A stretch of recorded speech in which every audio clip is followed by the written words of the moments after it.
दुनिया ना डिलुलु में चलती है। बहुत फिलोसफिकल नॉलेज से भरा हुआ होता है, ठीक है। ऐसे लोग नियम नहीं मानते। सो रिसेंटली मार्केट में ये बात बहुत चली कि भगवान राम ने अपने बर्थ के टाइम पे मर्क्यूरी को डेबिलिटेशन में भेजा था, क्योंकि डेबिलिटेटेड मर्क्यूरी सबकी बात सुनता है और एक्सॉल्टेड मर्क्यूरी किसी की बात नहीं सुनता। सो ये बात मैं इग्नोर कर ही रहा था, बट इवेंचुअली मेरे कंसल्टेशंस में भी बहुत सारे लोगों ने वैसे क्वेश्चन पूछा कि मेरा सर्टन प्लैनेट एक्सॉल्टेड है और इसके कैसे रिजल्ट आते हैं।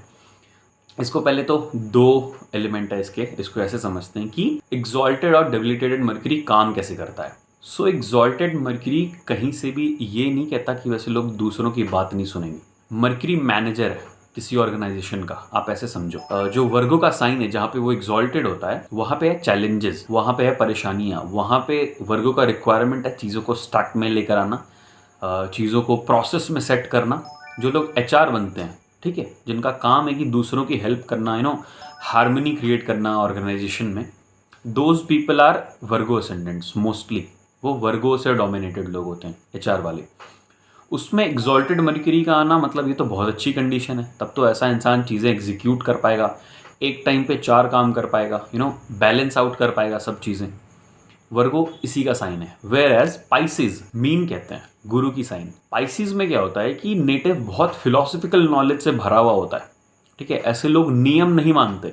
ऐसे लोग कभी भी आप देखोगे, इन लोगों की दुनिया ना डिलुलु में चलती है, मतलब डिल्यूजन में चलता है। उनको लगता है कि दुनिया बहुत आइडियलिस्टिक अप्रोच से चलता है and that is how they need to function. But ऐसा नहीं है कि ऐसे लोग सबकी बात मानते हैं। ऐसे लोग किसी की बात नहीं मानते। पाइसिस में किसी का मर्क्यूरी हो, आप उससे पूछो, वैसा लोग रूल ही नहीं मानता है। उसके लाइफ में ना ये होता है कि जिस तरीके से दुनिया फंक्शन करती है मेरे काम का नहीं है। उनको लगता है कि दुनिया बहुत आइडियलिस्टिक अप्रोच से चलती है और वो अपना रूल बनाना चाहते हैं, किसी का रूल नहीं मानते वो। पाइसिस मर्क्यूरी ऐसे काम करता है।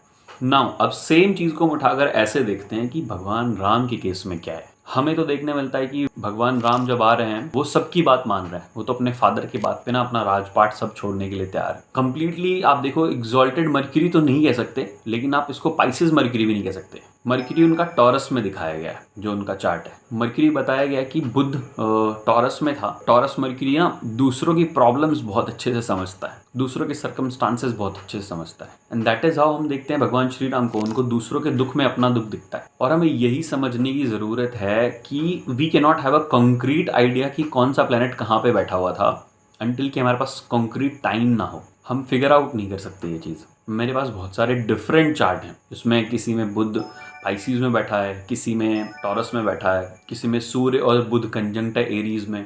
जो केस आपको बताया जा रहा है ना भगवान राम के बारे में कि ऐसे लोग सबकी बात सुनते हैं और इस तरीके की चीज़ें, अगर मैं इसको ऐसे काउंटर करने लग जाऊँ ना कि सूर्य जिसका लग्न में आता है या सूर्य एरीज में आता है, ऐसा इंसान किसी की बात नहीं सुनता। ऐसे इंसान को आप अपना ओपिनियन भी देने जाओगे ना अगर किसी दिन, कि मेरे दिमाग में ये सेट ऑफ आइडियाज़ आया है, इसको हमें एग्जीक्यूट करना है, तो ये एग्जीक्यूट नहीं करने देगा। तुम्हारे आइडिया में फ्लॉ है, ये फंक्शन नहीं करेगा प्रॉपर्ली। सूर्य एरीज का दूसरे के आइडियाज़ को एंटरटेन ना करना या फिर अपनी चलाना, प्रॉब्लम तो यहाँ ज़्यादा बड़ा दिखता है, बट ऐसा भी नहीं है। हम कंपेयर किन से कर रहे हैं, हमें पहले ये देखना चाहिए। वो भगवान है, ठीक है, उनके एग्जॉल्टेड प्लैनेट का सर्किट के बाद भी सर्किट है। आप ऐसे समझो कि सन एग्जॉल्टेड एरीज में, ठीक है, और मंगल एग्जॉल्टेड केप्रिकॉन में 10th हाउस में, और केप्रिकॉन का डिस्पोजिटर सैटर्न भी एग्जॉल्टेड। सैटर्न का एग्जॉल्शन देखते हुए आप देखो कि लीब्रा का सैटर्न एग्जॉल्टेड और उसका डिस्पोजिटर वीनस भी एग्जॉल्टेड पाइसिस में। तो आप ऐसे समझो कि जिनके सर्किट के पीछे भी सर्किट है। इतना पावरफुल चार्ट है। जहाँ एक प्लैनेट एग्जॉल्टेड हो जाए आज की टेन्योर में किसी का, वैसा इंसान इतना खुश हो जाता है। उनका तो सारा प्लैनेट एग्जॉल्टेड है। तो आप कंपेयर किससे कर रहे हो खुद को?